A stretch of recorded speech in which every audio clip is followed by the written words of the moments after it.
I'm going to give you 5 emotional self-care practices you might be overlooking.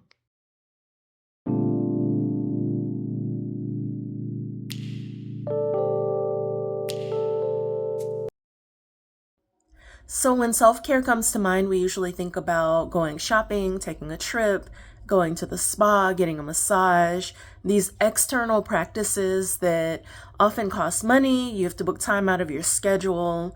Well, if you're new to self care or if you struggle to find time to do things for yourself, these practices are arguably more important and easier to implement in your day to day routine. Number one, clear your mind and release the negative energy. Some people like to set aside time to sit still, meditate, journal. If that's not your speed, or if you don't know exactly how to get started, I recommend doing a brain dump. And with a brain dump, you literally take a sheet of paper or you take a journal, or I actually create worksheets for this sort of thing. I have brain dump worksheets that are available. They're in my Etsy store, but I never advertise it. Just comment below if you'd like to see what I have. And you write down whatever is in your mind. So, in this instance, I'm suggesting you do a brain dump for negative thoughts.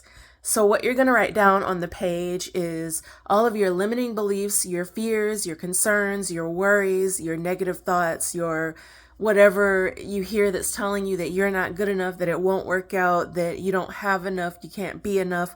All of that just in one sitting, write it down on a sheet of paper, get it out of your head, transfer it to a sheet of paper.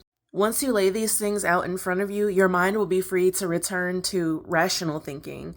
So you can read through what you've written and rationally tell yourself that you're being too hard on yourself. And if you struggle to do that, even, I suggest next to every negative thought, write down a positive affirmation, or write down a Bible verse, or write down something that is good and self loving and affirming and that makes you believe the opposite of what you've written.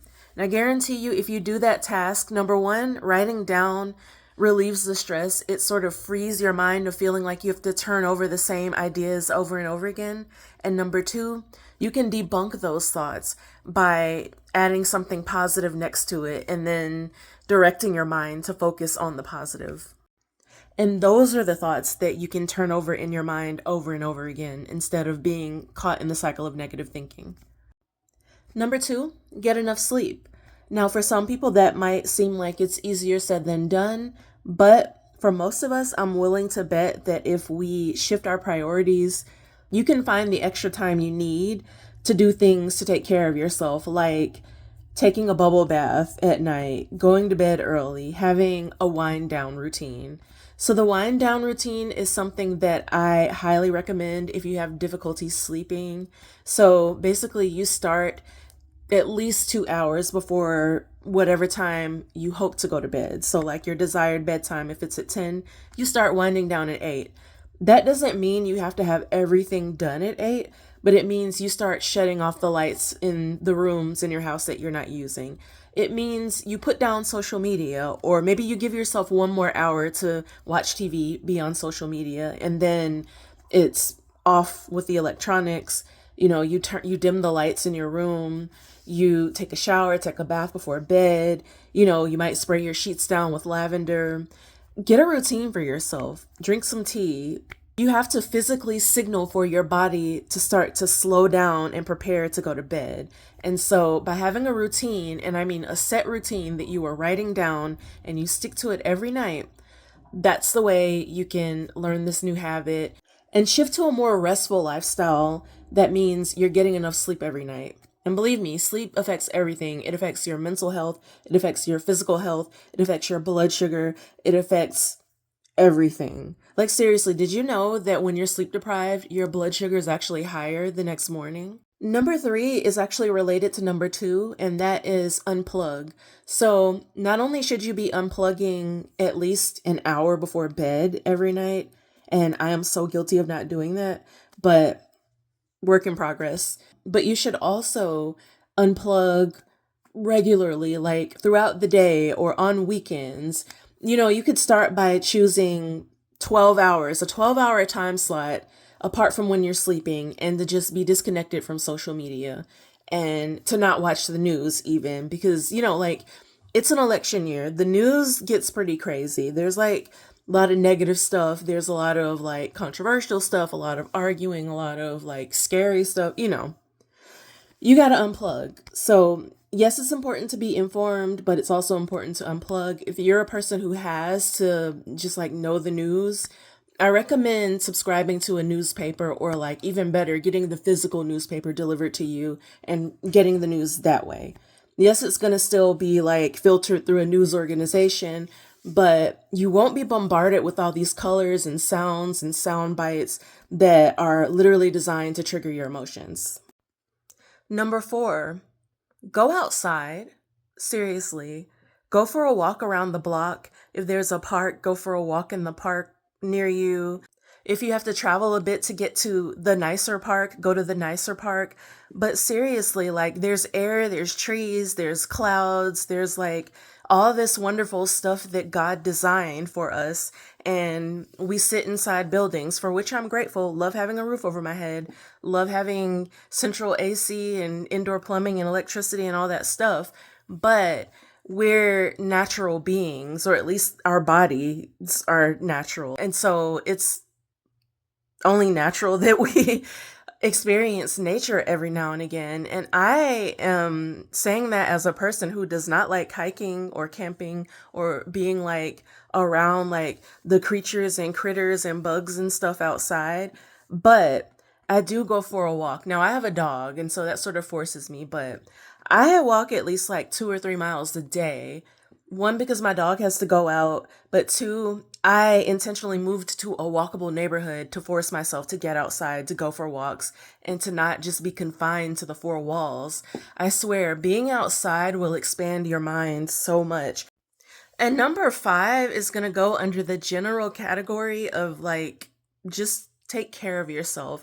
So there should be a standard maintenance routine that you follow for yourself daily, weekly, monthly. That means showering, taking baths like daily.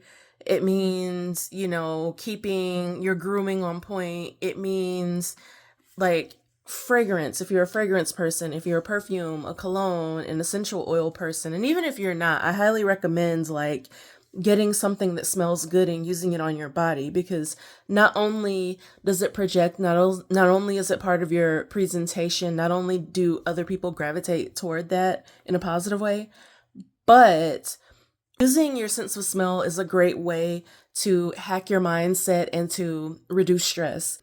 So certain scents actually trigger certain emotions in your mind. So like there are essential oils you can use to improve your focus. There are essential oils you can use to help you feel brighter and more vibrant when you wake up in the morning.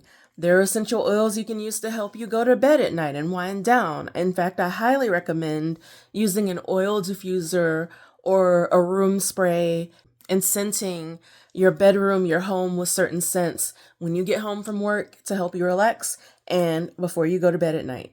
So those are just a few examples, but be sure to stay on top of your maintenance and your upkeep. Keep your nails neat, whether you're going to get your nails done, whether you're doing your nails at home, even if it's just like keeping them trimmed and clean.